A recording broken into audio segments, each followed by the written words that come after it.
अस्सलाम वालेकुम dear students.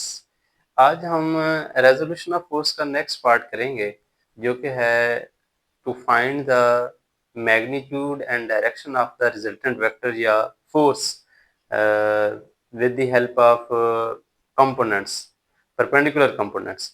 लेकिन उस टॉपिक को समझने से पहले हमें कुछ और चीज समझनी है जो कि बहुत ही ज्यादा इम्पोर्टेंट है। वो है ट्रिग्नोमेट्रिक रेशियोज। ट्रिग्नोमेट्रिक रेशियोज क्या होती हैं बच्चे? रेशो जैसे आप जानते हैं, दो क्वांटिटीज में रेशो हो तो वो कैसे लिखते हैं? एक बार लगाते हैं, नोमिनेटर और डिनोमिनेटर में लिख देते हैं। अब ट्राइंगल की तीन साइड होती हैं। सबसे पहले ये देखें कि ये राइट एंगल ट्राइंगल पे एप्लीकेबल हैं, और जो राइट एंगल ट्राइंगल है उसकी थ्री साइड्स होती हैं। किसी भी दो साइड के बीच में जो भी रेशो बनती है वो एक स्पेसिफिक ट्रिग्नोमेट्रिक रेशियो है, उसके इक्वल लिख दी जाती है। जैसे कि आप इस फिगर से देखें कि ये राइट एंगल ट्राइंगल है ओ ए सी। अब जो थीटा है ये angle of right angle triangle भी कहलाता है। थीटा के सामने वाला हमेशा परपेंडिकुलर होता है, और जिस पर 90 डिग्री होता है, जिस ये ए पे 90 डिग्री है, इसके सामने वाले को हाइपोटेनस कहते हैं, और बाकी जो साइड बच गई है उसको बेस कहते हैं। सबसे पहले ये ट्राइंगल को सही तरीके से समझ लें। अब इसके बाद जब इसकी ट्रिग्नोमेट्रिक रेशियोज लिखनी है तो सबसे पहली जो है ट्रिग्नोमेट्रिक रेशियोज टोटल 6 होती हैं, लेकिन आपके इस कोर्स में अभी हमने 3 को डिस्कस करना है जो आपके टॉपिक के लिए इम्पोर्टेंट है। और सबसे पहले है साइन थीटा। साइन थीटा क्या होता है? परपेंडिकुलर, मैं इसको शॉर्ट हैंड लिखता हूँ, परपेंडिकुलर ओवर हाइपोटेनस। अब इसमें परपेंडिकुलर क्या है? ए सी साइड है तो हम लिखेंगे ए सी। हाइपोटेनस क्या है? ओ सी। ये साइन थीटा आ गया। नेक्स्ट होता है कॉस थीटा। कॉस थीटा में क्या करते हैं? Base over hypotenuse. बेस इसमें क्या है? ओ ए, ये बेस है, ओवर हाइपोटेनस ओ सी। फिर नेक्स्ट होता है टेंजेंट थीटा। तो साइन थीटा, कोसाइन थीटा, इसको पूरा कोसाइन थीटा लिखते हैं, लेकिन सिंप्लीफिकेशन के लिए कॉस थीटा बोलते हैं। ये टेंजेंट थीटा होता है तो इसको भी हम क्या सिर्फ लिख सकते हैं? Tan theta. ये होता है परपेंडिकुलर ओवर बेस। परपेंडिकुलर इसमें क्या है? ए सी, ट्राइंगल में ए सी परपेंडिकुलर है, डिवाइडेड बाय बेस क्या है? ओ ए। ये ट्रिग्नोमेट्रिक रेशियोज हैं। इसको सॉल्व, आपको ये रेशियोज लिखनी आनी चाहिए इस ट्राइंगल को देखते हुए। मतलब कोई भी ट्राइंगल है उसका कोई भी नाम चेंज कर दिया जाए तो आपको ट्रिग्नोमेट्रिक की रेशियोज लिखनी आनी चाहिए। अब एक और सेंटेंस है जो इसको आप इजिली अंडरस्टैंड कर सकते हैं, लिख सकते हैं। वो है some people have, next curly brown hair to perfect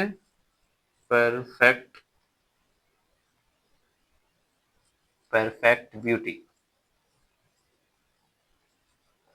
अब इससे ये सीखें, ये जो थ्री वर्ड्स हैं सम पीपल हैव, इससे एस से आप ले लें कि ये साइन है। Sine some people perpendicular have hypotenuse. तो आप इजिली साइन के लिए ये चीज सेंटेंस याद रखते हैं। Some people have, some sine के लिए, पीपल परपेंडिकुलर, और हैव एच हाइपोटेनस के लिए। तो आप ये लिख सकते हैं, आपको ये ट्राइंगल से ये साइड समझ आ जाएगी। नेक्स्ट है करली ब्राउन हेयर। करली में कॉस थीटा है, कॉस थीटा में आगे देखें सी, ये कॉस को शो करेगा, ब्राउन हेयर बी जो है वो बेस को शो करेगा, और एच हेयर हाइपोटेनस को शो करेंगे तो आप वहां पे उस ट्राइंगल से ये रेशियो लिख सकते हैं। Next, tan theta two perfect beauty, T जो है वो टी को रिप्रेजेंट करेगा, tan थीटा को टी, ये वाला टी, और परफेक्ट ब्यूटी, परफेक्ट पी से फिर परपेंडिकुलर और ब्यूटी से बेस लिखकर आप ये इस ट्राइंगल से रेशियोज लिख सकते हैं। तो ये ट्रिग्नोमेट्रिक रेशियोज आपके लिए लिखना आसान हो जाएगा। इसके बाद जो नेक्स्ट टॉपिक है रेजोल्यूशन ऑफ फोर्स का, तो वो इसके समझने के बाद आप इजिली अंडरस्टैंड कर सकते हैं। आज का जो टॉपिक है बच्चे वो है determination of force and direction with the help of perpendicular components. इस टॉपिक को डिफरेंट अंदाज में पूछा जाता है और स्टूडेंट के लिए बड़ा मुश्किल हो जाता है। अक्सर स्टूडेंट क्या करते हैं जब वो ये कहते हैं कि define resolution of force and how we can find the direction and magnitude of force by using या विद द हेल्प ऑफ ये जो परपेंडिकुलर कंपोनेंट्स होते हैं, तो बच्चे क्या करते हैं, रेजोल्यूशन को डिफाइन कर देना है और वो परपेंडिकुलर कंपोनेंट्स फाइंड कर देते हैं जो हम पहले ही पढ़ चुके हैं। हालांकि बिल्कुल ऐसा नहीं होता। वो क्वेश्चन ये और क्वेश्चन है, पहले वाला क्वेश्चन और है। इस क्वेश्चन में हम ये लिखेंगे कि फाइंड मैग्नीट्यूड ऑफ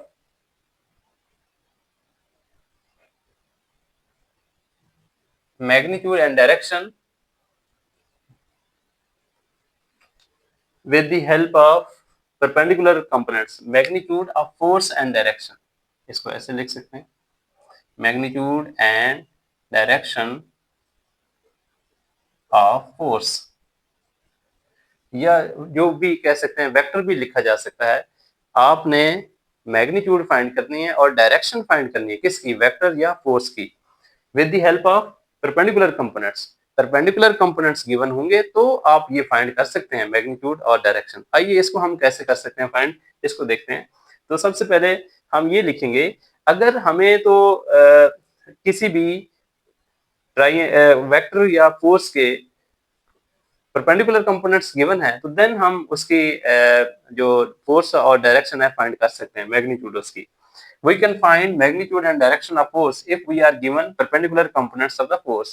फोर्स के दो ही परपेंडिकुलर कंपोनेंट्स हैं, previous topic resolution of force में डिस्कस हो चुका है, और वो क्या है, एफ एक्स कंपोनेंट है और एफ वाई कंपोनेंट है, हॉरिजॉन्टल कंपोनेंट और वर्टिकल कंपोनेंट इनको कहा जाता है।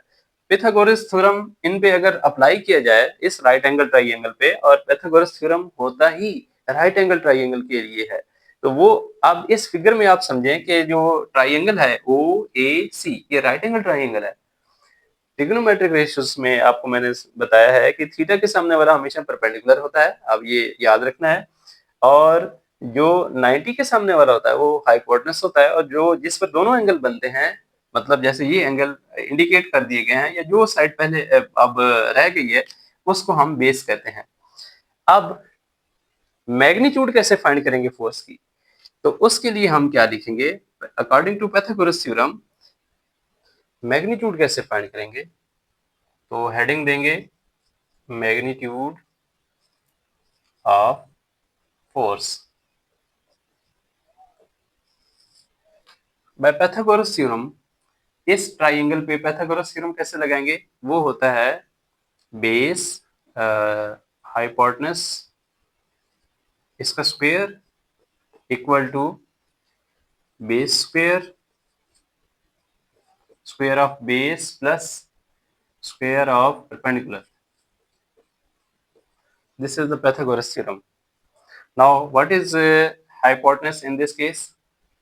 OC base OA plus perpendicular AC.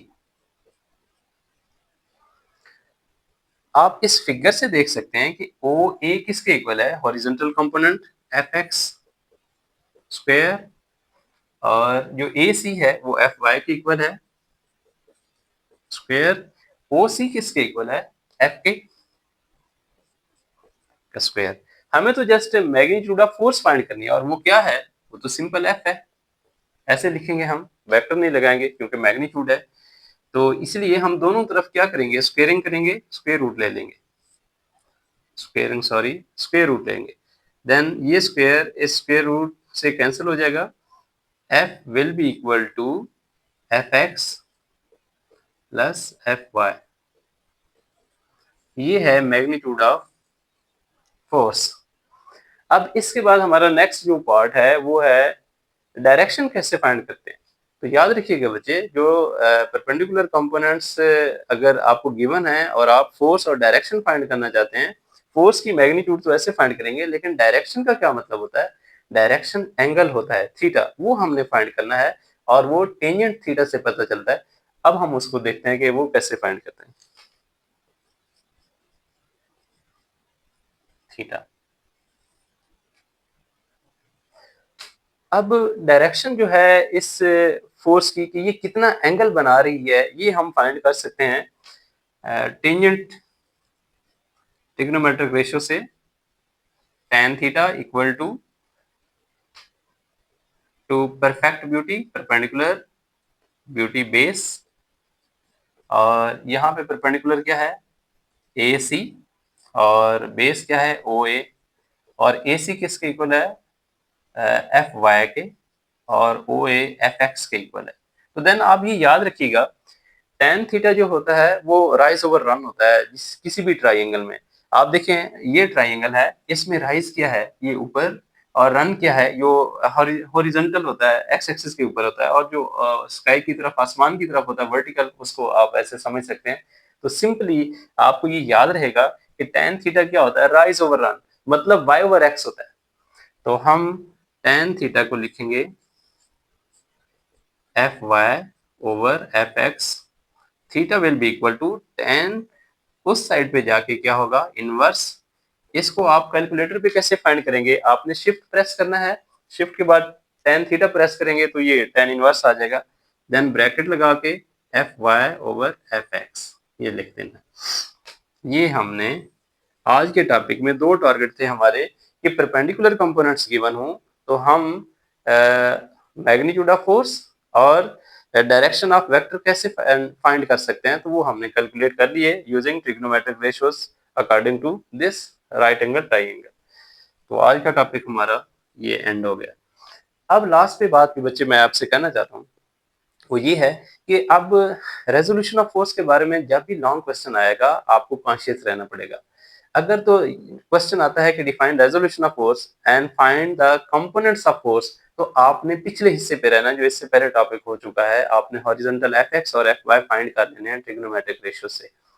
लेकिन अगर ये क्वेश्चन आता है कि define resolution of force and how you can find the perpendicular components, how you can find the magnitude and direction of the force with the help of perpendicular components, then आपने उसको define करना है resolution of force को, और फिर jump कर जाना है आज वाले टॉपिक पे। आपने जस्ट इनको करना है, फिर वो बाकी चीजें आपने नहीं लिखनी, उसको रहने देना है। तो उम्मीद करता हूँ ये चीजें आपको समझ आ जाएंगी। असल चीज है क्वेश्चन को समझना। तो मेरी दुआ है अल्लाह आपको कामयाबी दे, नेक बनाए। अल्लाह हाफिज।